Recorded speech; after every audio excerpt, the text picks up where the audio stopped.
Okay, let's try something. I want you to rewind the clock, go back in your mind to maybe elementary school. You're in the library. Right. You dart past the usual stuff, straight to that one section, folklore and fairy tales. I know where you're going with this. And you find the book. It's probably dog-eared, maybe a bit sticky. Definitely well-loved. Yeah. Or well-feared. And you grab it, hold it tight, almost like it's, I don't know, forbidden treasure. Because you just knew it was powerful stuff. That book, yeah, it has to be the Scary Stories to Tell in the Dark series. Right. Alvin Schwartz, Stephen Gammill. It was like a required experience for millions of kids. Mm-hmm. A real rite of passage. It really was. But here's the kicker. The thing we found digging through the American Library Association records, that series, it was the #1 most challenged book series. #1. For the entire decade of the 1990s. #1.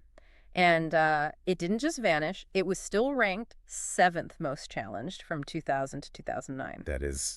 That's an incredible amount of controversy for books aimed at, what, middle schoolers? Exactly. So our mission today, really, is to get into this phenomenon. We need to unpack the scholarly work Alvin Schwartz put in. Right, the folklore aspect. And then the, let's face it, deeply disturbing art from Stephen Gammill that just poured gasoline on the fire. Made it a lightning rod. Okay, so let's break down the controversy itself. When you look at why people challenged them, it wasn't really about bad language or, politics. No, not at all. The sources are pretty clear. It overwhelmingly came down to the illustrations, Gammell's art. The pictures were the problem, more than the actual stories sometimes. It seems that way. I mean, the complaints were specific. People wanted them banned because of violence, disturbing themes, murder, cannibalism, witches, ghosts, you name it. The language used by the critics was really visceral, too. We saw terms like sick, repulsive, really disgusting. They were genuinely worried about nightmares, about lasting harm. Yeah, that Kentucky grandmother case from 2007 really stands out. Oh, tell me about that one again. She specifically cited murder, witchcraft, and that one story. You know the one where someone gets skinned. She wanted the whole series pulled from the school. These weren't light concerns. No, definitely not. They were tapping into some really primal fears about what kids were being exposed to. Which naturally leads to the defense, the counterargument. Right, which was? Well, defenders, including the ALA, consistently said, look, these books are for middle school kids. They're at an age where they can cope with this kind of thing. Okay, but how? What's the thinking there? Is it like exposure therapy almost? Sort of. The idea is that the stories, and yes, even the scary pictures, help kids deal with reality. They put faces on abstract fears. So, like, confronting the monster on the page makes the shadows in your own room less scary. Exactly. It's cathartic. You explore the unknown, death, violence, whatever it is, but within the safe container of the book. You know you can close it. It lets you test your boundaries without real danger. There was that anecdote from the Kirkland, Washington school board hearing. That seemed powerful. Oh, yeah. You had parents trying to get the books banned, making their case, and then kids testified. And what did the kids say? They basically said, these books, they're why I started reading at all. Some call them a gateway drug to literacy. Wow.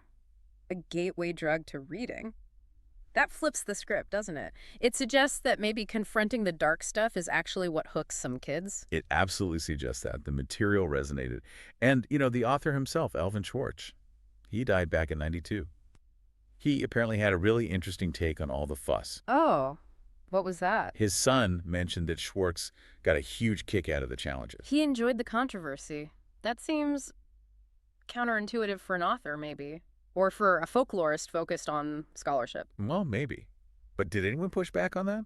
Suggest he was just playing into the sensationalism. That's a good question. If they did, it doesn't seem like it fazed him much. It sounds like he saw it almost historically, like Right. proof his books were actually doing something, making an impact. Right. Getting read, being Yeah. talked about.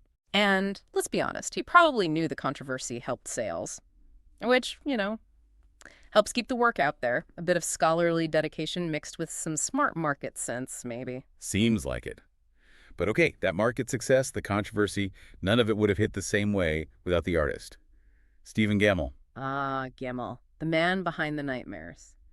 Famously private, self-taught, almost as mysterious as his art, right? Very much so. And it's important to remember he wasn't some unknown fringe artist. He won the Caldecott Medal in 1988 for Song and Dance Man, A huge deal in children's literature. But for a completely different style of book, wasn't Totally different. And his whole persona is part of the legend. it? Apparently, his Caldecott acceptance speech was memorable, strange, rambling, baffled the formal crowd, a real eccentric. Okay, let's talk about the art itself, because this is the core of the fear factor, that black and white ink-splattered style. It's chaotic. It is murky textures, figures that aren't quite solid, more suggested. It, It's very abstract, almost surreal in places. and that abstraction, you think that's why it's so scary? Not despite it. Absolutely. It's the engine of the terror. Unlike a clear, realistic monster, Gammell's style, all those scratchy lines, the heavy blacks, it creates this feeling of dread, of wrongness. Because your brain tries to make sense of it, but can't quite. Exactly. It blurs the line between a recognizable shape, like a face or a hand, and just chaos. It bypasses logic and hits you on a subconscious level. The images become your nightmare because your mind fills in the terrifying details. That makes sense why they stick with you for so long. And here's the really wild part, the irony of it all. Go on. Sources suggest Gammill drew a lot of this stuff with a sense of humor. Get out. Humor. Those images. Apparently, he wasn't necessarily trying to be deeply terrifying. He was sort of amusing himself artistically. It's astounding. So his intent was almost playful, but the result was pure, unfiltered kid terror. Which almost makes it creepier, right? That unintentional scariness feels more potent, maybe less manufactured than standard horror art. Definitely lends it an unsettling authenticity. Okay, let's remind people of some specific examples. We have to talk about the haunted house. Oh, God. That face. That melting, abstract face. Someone said it made them literally throw the book. I believe it. Or the red spot, the spiders coming out of her cheek. Ugh. Yes.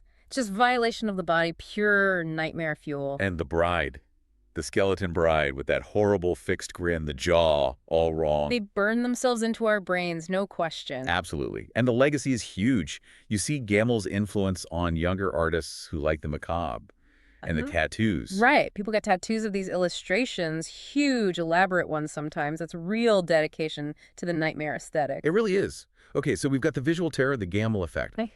But we have to give equal weight to Alvin Schwartz. He wasn't just grabbing random scary stories. No, he was the real deal. A proper folklorist, former journalist. He cared about where these stories came from. That's the critical piece. We think urban legends.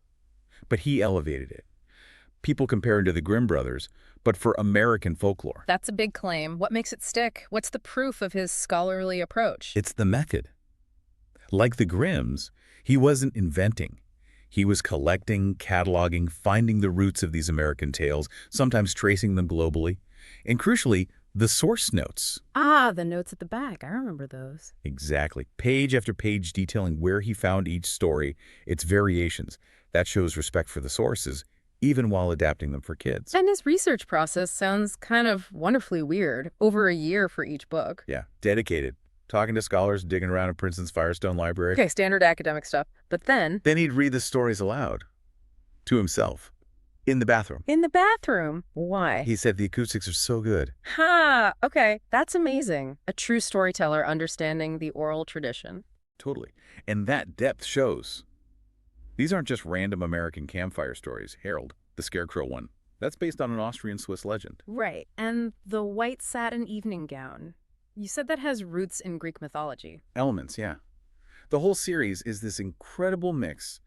Ghost stories, jump scares, urban legends like the vanishing hitchhiker, even bits about things like voodoo death. It's a survey of fear, really. Which brings us back to the psychological value. The folklore angle reinforces why these stories matter, doesn't it? Absolutely.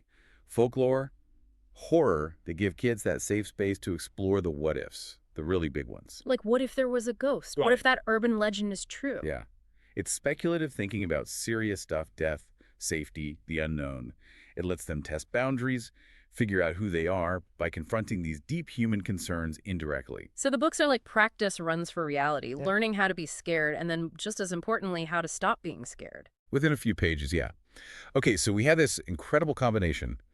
Schwartz's meticulous folklore, Gammell's nightmare fuel, hugely popular. Then, the publisher makes a move. Ugh, yes. The 30th anniversary edition, 2011, HarperCollins decides to change things. They replaced Gammell's art completely. Took it all out, put in new illustrations by Brett Helquist, who is, a fine artist known for Lemony Snicket. But it wasn't Gammill. The new art was deliberately more tame, safer, Yeah. supposedly. And the fan reaction was not quiet. Not quite as an understatement. People were livid. Our sources use words like farce, blasphemy. The market reaction was pretty telling too, wasn't it? That new box set. Tanked. Got like a 2-star rating on Amazon. Yeah. And the reviews were almost all just variations of where are the real pictures.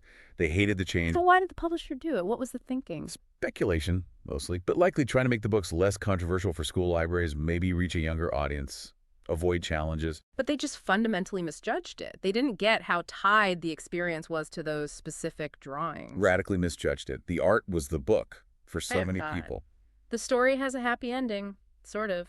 Fan power worked. It did. The outcry was sustained, and eventually. In August 2017, HarperCollins brought them back, reissued the books with the original Stephen Gammill art fully restored. Fans basically celebrated it like a major wrong had been righted in the universe. It really felt that way for a lot of people. It just proved these weren't just books. They were, like you said, a cultural artifact. A touchstone. And cemented the legacy, right? Yeah. Over 7 million copies sold. Mm-hmm. That combination of Schwartz, the scholar of fear, and Gammill, the master of nightmare fuel, unbeatable. Okay, so wrapping this up, what's the big takeaway here? Alvin Schwartz saw folklore as how ordinary people express their innermost feelings. Yeah.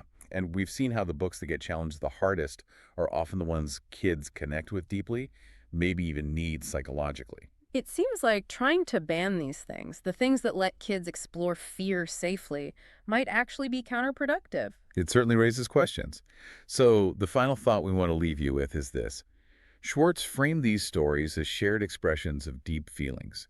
When we try to suppress scary stories, what are we really suppressing? What universal underlying fear might you be carrying around right now? Maybe one that this series helped you or could help you realize is just shared folklore. Something powerful, but something we all grapple with. Something to chew on until our next deep dive.